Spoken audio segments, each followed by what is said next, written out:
The conclusion of 2018 for me seems to be about healing.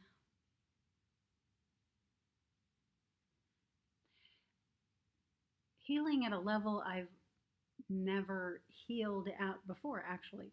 I've been going into some internal organ detoxing recently, and this is bringing some fun ideas up for me that are also related to my physical body health and healing. One of those is correcting my vision. It's interesting. If we look back into the past, into seers of lore, we notice that a lot of them are depicted as being blind, physically blind. And there is a reason for this. When one does, from a physical spectrum, take their gaze into spectrums well beyond it, it does have an effect on the physical vision. I'm going to tell you a bit of a story before I get into the main point of this video. I learned from a very early age how to shift myself from the physical landscape, from the physical reality, into other realities, other landscapes. I did this as early as the ages of 4 and 5. At these ages, I would be in school, preschool, and kindergarten. And during story time, when the teacher was telling stories, I learned that if I blurred my physical vision, I could recede from the physical reality altogether and enter the landscape in which the story was actually playing out. I would listen to the words. I could hear the teacher saying the words, telling the story, but I was in another environment in which that story was taking place. I loved doing this so much that it became a habit, blurring my vision and receding in order to shift. But the fun idea that is coming to me now, and it's coming to me now because of this focus I've synchronized myself with for healing, it began occurring to me that if I could blur my vision and recede from one environment into another, I could go the other way as well, like I do in out-of-body experiences. The landscape becomes crystal clear.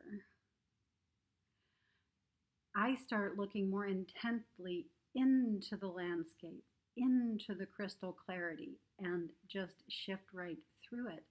And so now I'm playing with the idea of being able to do that from the physical spectrum. I've been leaving my glasses off more and more. I can't see a thing. I can sort of see a blur of myself there on the screen.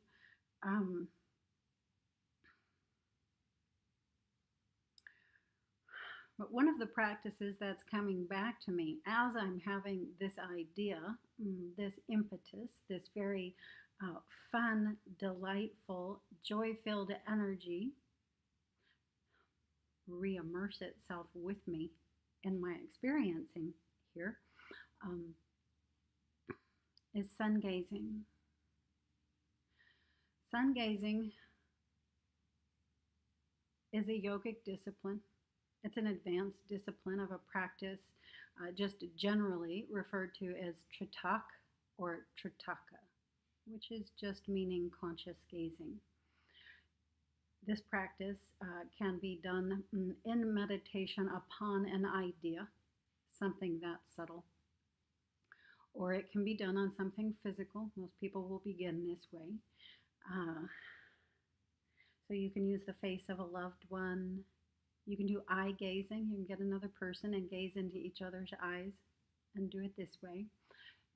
If you don't have the other person, you can use a mirror and do eye gazing into your own eyes. You can moon gaze, starlight gaze, water gaze. Gazing at water as the moonlight is striking the water is a fascinating shift to make. Sun gazing is the height, and you only want to do it if you feel ready, if there is absolutely no hesitance and no fear, no thoughts getting in the way that during the current times you can easily manifest. So if there's any fear and hesitation, you don't want to do this. But I'm going to put it to you. If anyone out there would like to immerse or re-immerse in this practice with me, not so much a practice really, unless you're just beginning. I'm a seasoned sun gazer.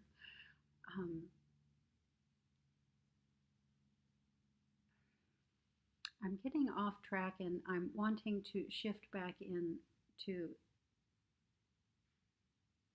the center of this. So the sun gazing came back up in my experience with the idea of healing my physical vision and sight. And so I'm leaving my glasses off more and more, and I'm doing the sun gazing along with candle gazing.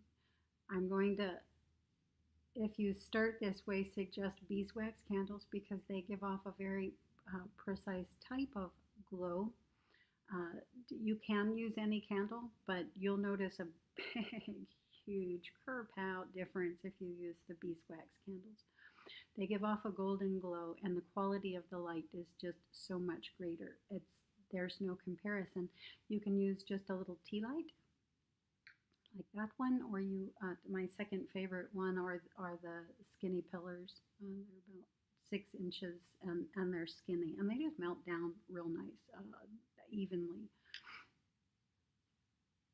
And you can start the practice of sun gazing this way with the beeswax candle. And do it for a period of time until you're familiar with what it feels like to take your gaze directly into a light source. It's phenomenal. Once you start, you'll never want to stop.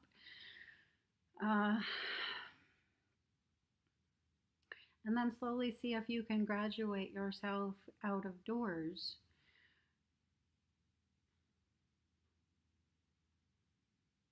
And to the sun.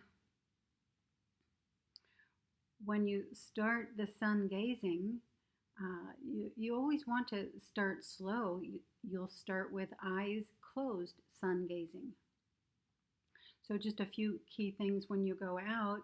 The sun gazing is done either in the hour at sunrise or the hour at sunset, because there's no detectable UVB rays from the sun at these hours, and so it's generally, even in our society, thought of as safe.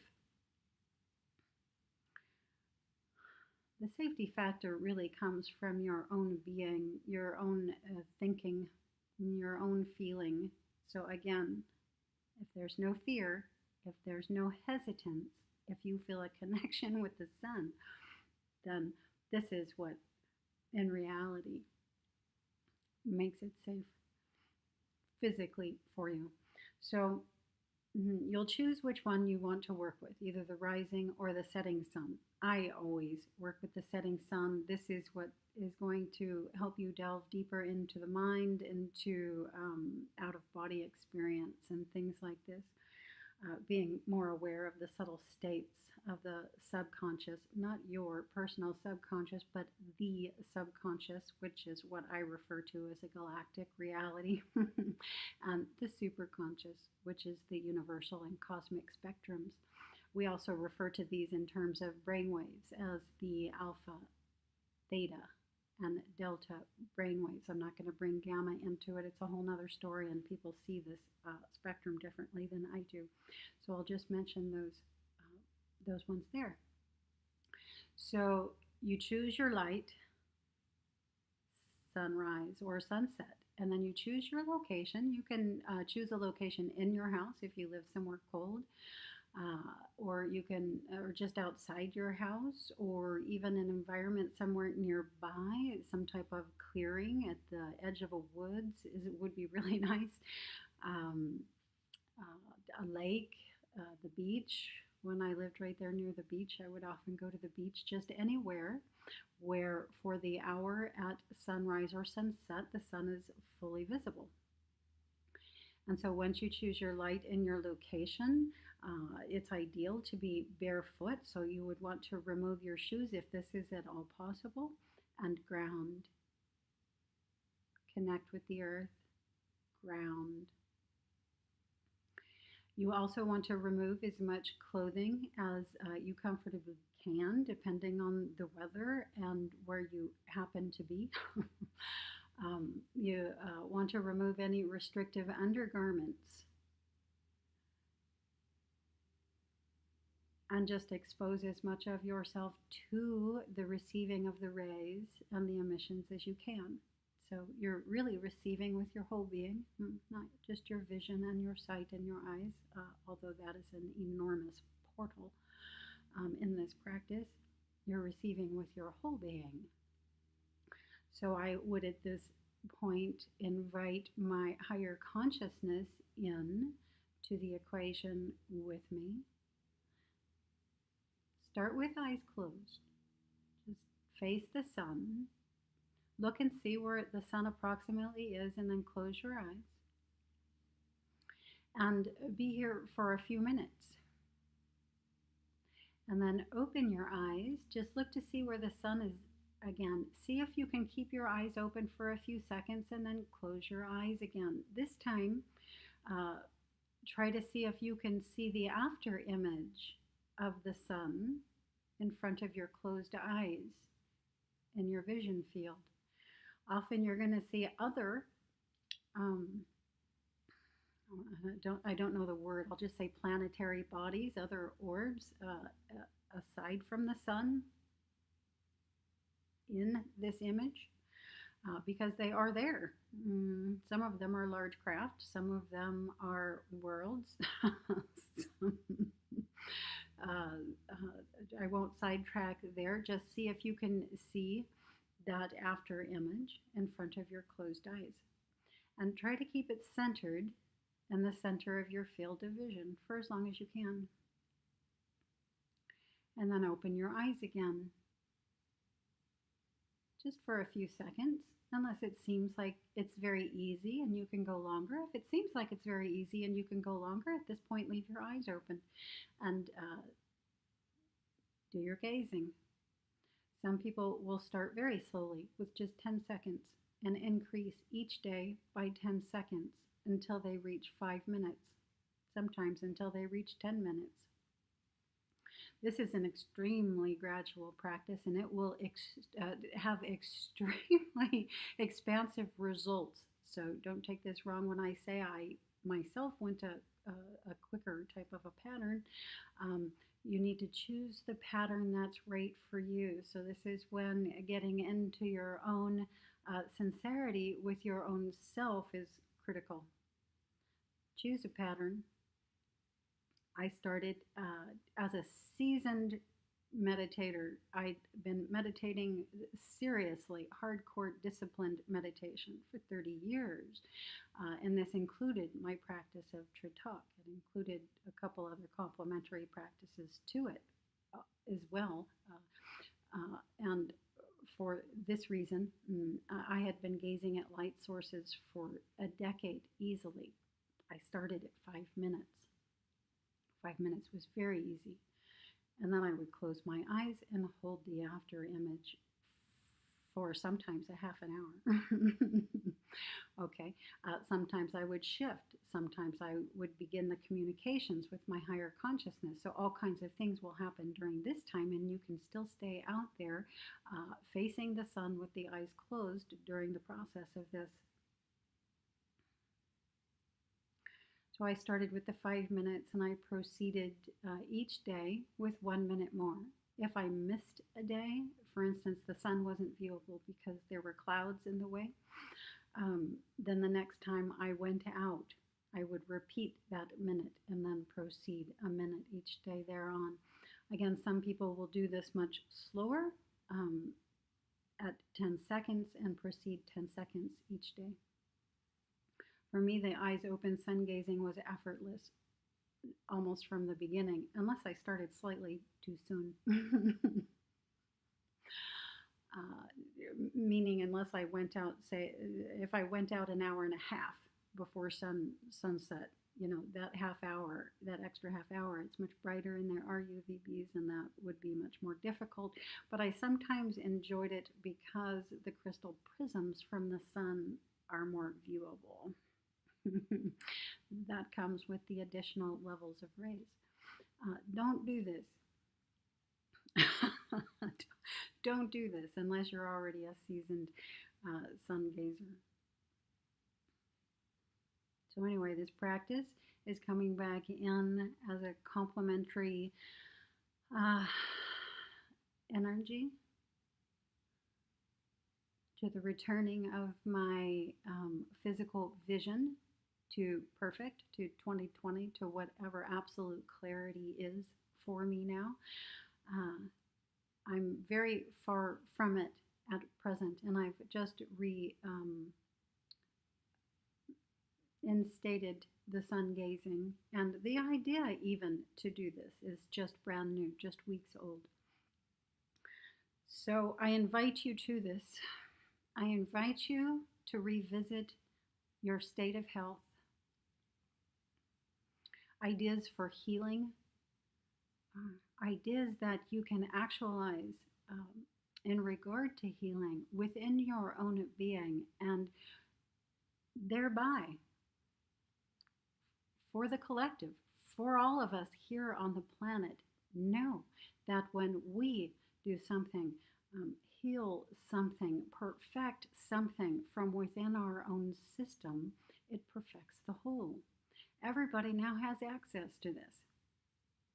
It's an amazing time to begin doing this much more consciously than perhaps we have before, much more consistently than perhaps we have before, much more deeply than perhaps we have before. If you're interested, if you're game, let me know in the comments below. I did a short write-up article on this, which I will attach down there also for those who are interested. I'll meet you out there. It's a bright sunny day here. We have one more before the rains come. I'm looking forward to it. And I'm looking forward to you joining me. Please do.